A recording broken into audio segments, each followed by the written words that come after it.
One of the most frequent questions I get on social media is: how do I put sentences together in Italian? What should be the order of the words? Do I need to make changes when I have negation? Where does the adjective go? Well, here I have some very good news for you. Word order in Italian is so flexible. You can move words around and change the order, and your sentence will still be grammatically correct. Today, we're going to talk about how to form sentences in Italian, where to place words such as nouns, verbs, adjectives. Iniziamo! Ciao, sono Margherita, your host of Italian Grammar Made Easy and content creator for Italian learners. Oggi vediamo come formare frasi in italiano. Today we are looking at how to form sentences in Italian, which basically goes back to word order. To form sentences, we have to put words together, and we should know in what order to put these words. As always, I have a guide for you summarizing this episode at italianmatters.com/21. Let's start with affirmative sentences. The most common word order is just like in English: subject, verb, direct object. For example, Anna compra un libro. Anna buys a book. Anna is the subject, compra is the verb, un libro is the direct object. We might also find the subject and the verb without the direct object. Anna compra. Anna buys. Another combination is subject plus verb plus indirect object. For example, Anna compra per Luigi. Anna buys for Luigi. Anna is the subject, compra is the verb, per Luigi is the indirect object. In other sentences, we might also find both the direct object and the indirect object. Anna compra un libro per Luigi. So in this case, we have subject, verb, direct object, un libro, and indirect object, per Luigi. So the direct object comes first, and next we have indirect object. Keep in mind that subject and verb always come first in the sentence. When we have pronouns instead, these must be placed before the verb. So before we said Anna compra un libro.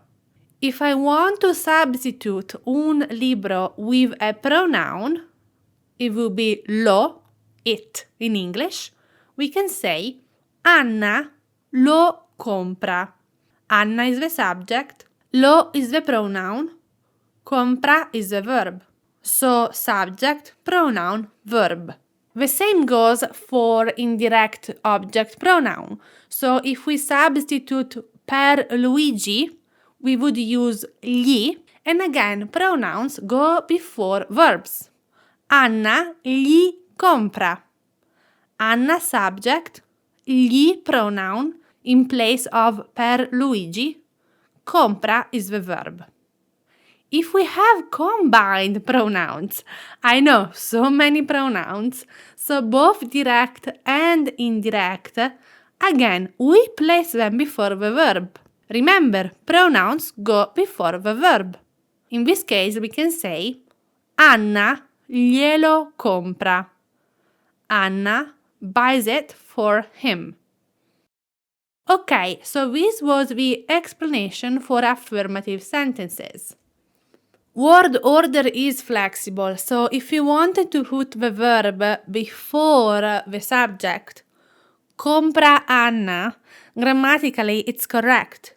But in standard Italian, we will put first the subject and next the verb. When we add adverbs and adjectives to the mix, we have to keep some other rules in mind.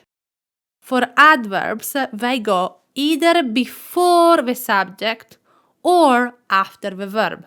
Oggi Anna compra un libro. Oggi is the adverb coming before the subject Anna. Or Anna compra oggi un libro.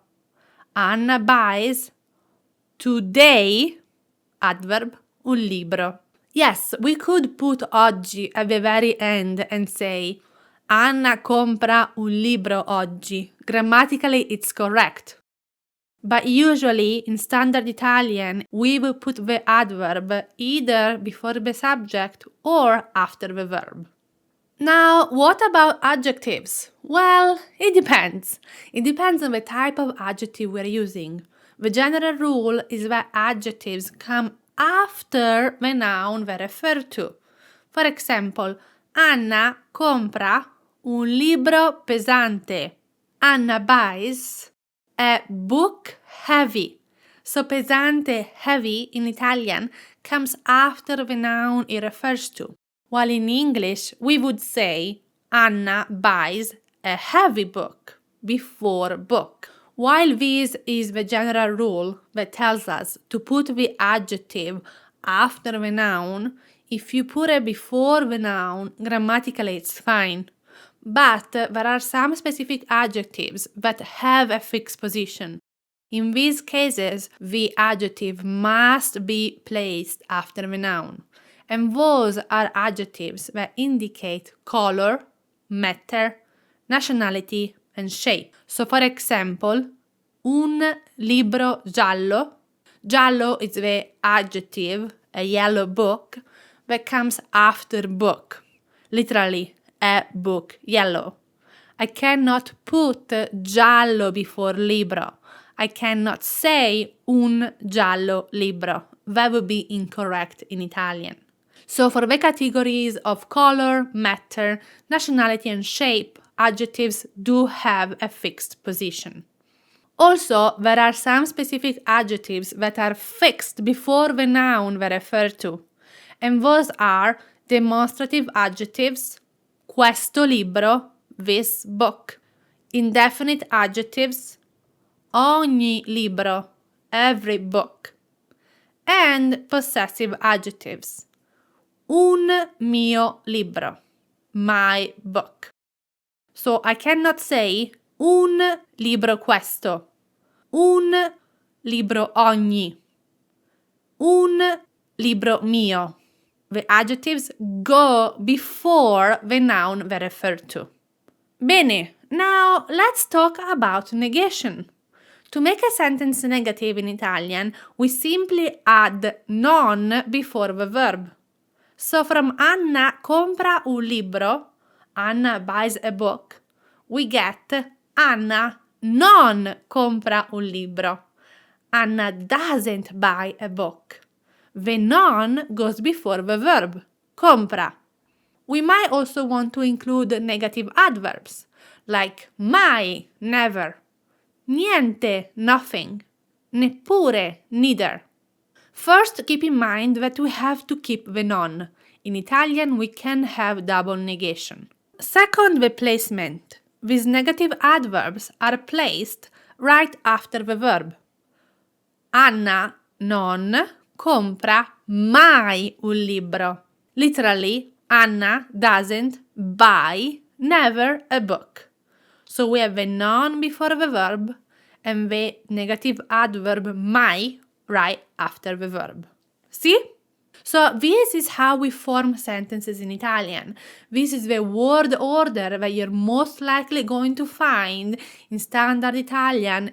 Don't forget to download this episode guide at italianmatters.com/21. Grazie di essere stata qui con me. If this episode was helpful for you, can you leave me a review? This way we can reach more and more Italian language learners.